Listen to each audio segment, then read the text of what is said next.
Hello, good afternoon po. Welcome back sa JBT, no? Dito ako ngayon sa aming garden. At may naalala ko, may re-reviewin po tayo. Re-reviewin ko yung power station, no? Na aming nabili. Matagal ko na nabili ito, hindi ko na pakita yung unboxing nito. Ito ay 300 watts na ito siya. 300 watts na Greenfield built for professional, no? I'm not endorsing this product, but I'm using this right now. So dito meron siyang lead light. Ito lead light. Pag pinindot mo to, may ilaw yan, no? Tapos mag-indicate po kung ilang hours mo gagamitin tong yung lead light na to. So dito meron siyang battery status 97%. Tapos in terms of hour, 288 hours ang itatagal nitong lead light niya. Medyo maliwanag naman na to.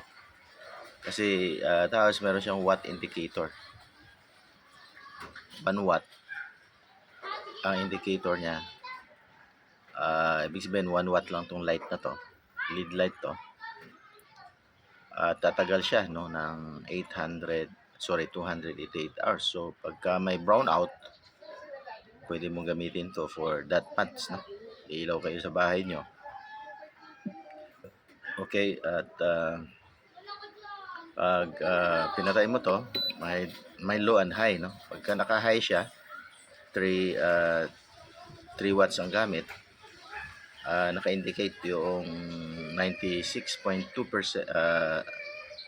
96.2 hours mo siyang gagamitin. Tapos pwede mo rin siyang gamitin sa blinking. Emergency, nagbi-blink siya. And then, pangatlong pindot, naka-off na siya. Okay, ito ang capacity po ito is 300 watt lang, no? So, mayroon din siyang AC na saksakan, dalawa po yan.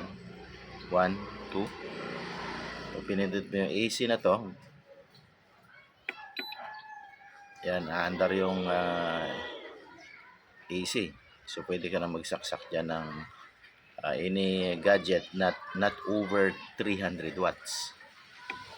Siyempre, expect natin na mas mabilis maubos yung power nito. The bigger yung ilalagay, no? Dalawang pwede mo isaksak, 1 and 2. Ginagamit po namin to sa aming bahay doon sa tabing dagat na bahay. Kasi wala pang kuryente doon. Pagka gusto naming maligo, mag-relax, pupunta kami doon sa bahay namin. So ito yung gamit namin, ano? So dalawa, isasaksak ko yung mga electric fan na maliliit. So we enjoy the place. At meron din siyang charger, no? Ang DC. So pwede ka mag-charge dito ng cellphone, dalawa sabay-sabay. At dito naman ay meron din siya, ito naman USB charger, may type C.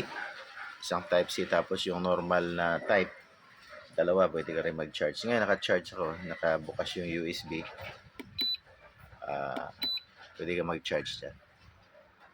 Tapos pwede mo siyang i-charge sa DC input, no? Merong kasamang charger to. Nabili po namin to ng medyong may 50% discount. American brand po ito. At ito po yung kanyang spec sa likod. So may handle siya. Ito yung spec sa likod. Greenfield. Ayan. Yan yung model, capacity. Okay, so yun lang. Thanks. Bye.